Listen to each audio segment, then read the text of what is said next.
sex life more than wants the money. So, as this man is talking about sex, so this world, material world, is enchanted by sex. That is material world. Pungsang striyami thunibhavame tat. This whole material world is existing on sex attraction. Not only in the human society, in animal society also, the sex impulse is there. Birds, beasts, animal, human being, even demigods, they are attracted in this material world by sex impulse. The Shastra or the Vedic literature, there is mention about this, that we are in this material world only for the sex impulse. First of all, we think of sex. A man also thinks, a woman also thinks. And when they are united, that attraction becomes more and more complete. Then, in a gentlemanly way, when there is sex unity, then there is need of a nice apartment or house. Then there is need of land. Formerly, for living condition, everyone possesses some land to grow foodstuff. Atha griha kshetra sutartha vittai.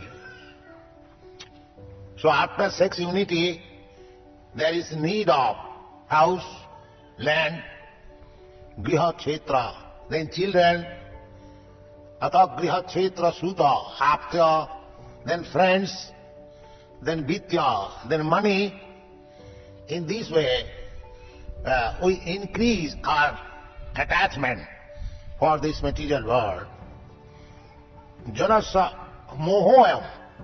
Moha means illusion. In this way, he becomes illusion. Aham mameti, I and mine. Here, the real problem is, we want to get out of this material conditional life.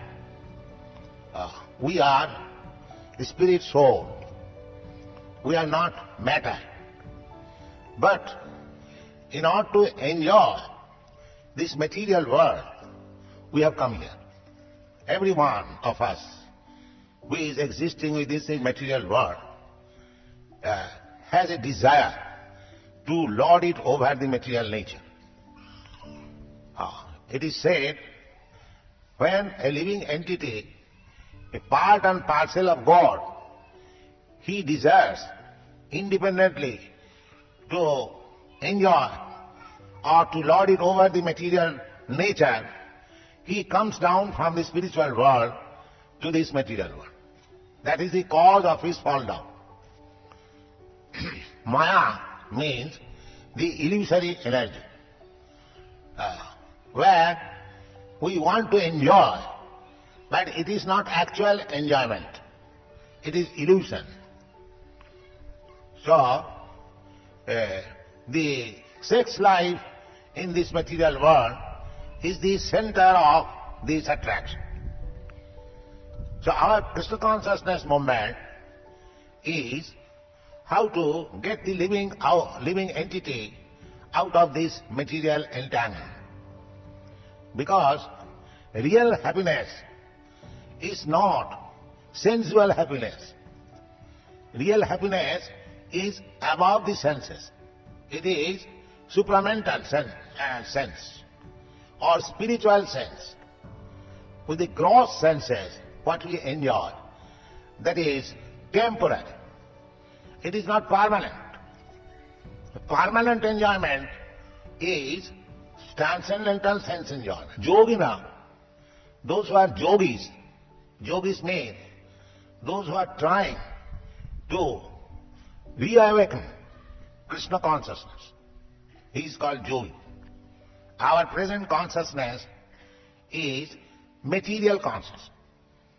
The material consciousness, the sex urge is very strong. It is said in the Shastra that the Grihamedhi, those who are attracted by this material world, their center of enjoyment is sex. This sex urge is a sort of itching sensation. By satisfying this itching sensation, he becomes entrapped in so many ways. So many ways. That's a fact.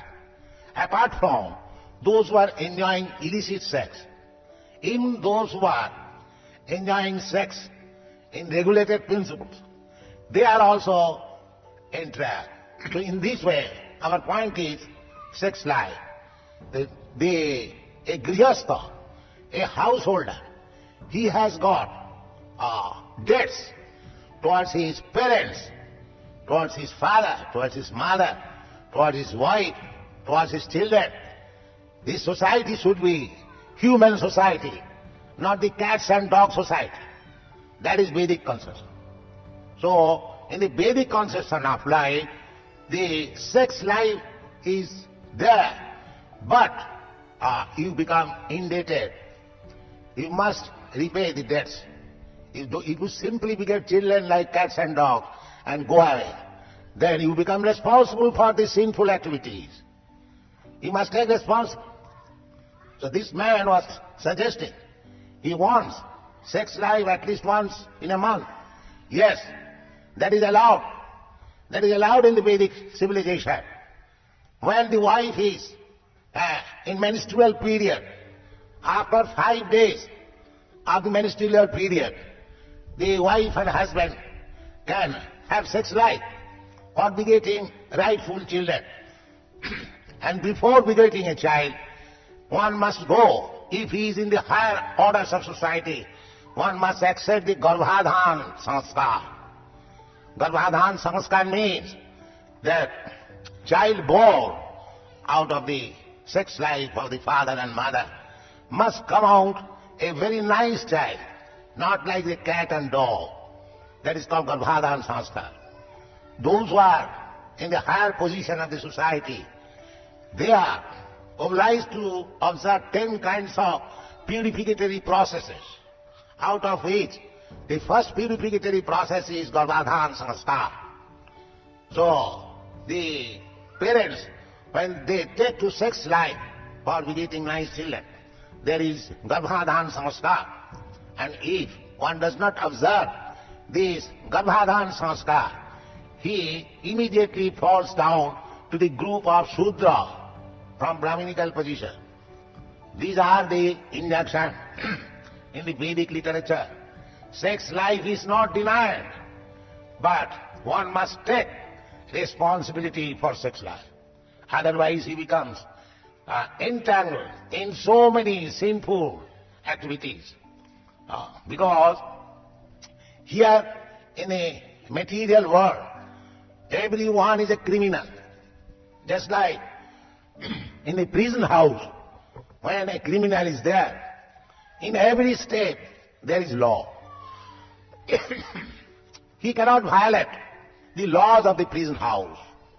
Similarly, here also, in this material world, who have come here to enjoy, there is no enjoyment, there is simply suffering. But we take sufferings as enjoyment. That is called illusion. Anyway, the Vedic principle has allowed everything, because here we have come to enjoy so-called sense gratification. That is illusion. So there is a regulated principle. You can't have sex life once in a month. That is prescribed. Because the woman has once in a month menstrual period. So, sex life is meant for simply begetting nice children, not for sense gratification. Therefore, because the woman gets the menstrual period once in a month, therefore the man can have sex life just after the menstrual period over, after 5 days, he can have sex life with his wife under Garbhadhan Sanskar, responsibility. Otherwise, he becomes implicated in sinful activities. That is Vedic injunction. So, sex life is not denied. Just like in our society, the boys and girls, they come to our society, and as far as possible, we get them married. We don't allow to leave the boys and girls and friends like friends, no. That is a great sinful activity. So nothing is denied. The problem of life is eating, sleeping, meeting and defending. So everything is there, but in a regulated form. In regulated form, so that the world may not become hell. If it is irregulated form, then the whole world will be hell. It is stated in the Bhagavad Gita, Narakaya, Varna Sankara. When we produce unwanted children, the whole world becomes just like hell. It is going to happen like that at the present moment. The sex life is not denied. The point is discussed because it was raised. Sex life is not denied, but in a regulated form, so that he can get nice population, he can live very happily. Not that if you produce unwanted children and they turn out rogues, thieves and drunkards like that. That is not allowed. You must produce nice children. For that purpose, sex life is allowed.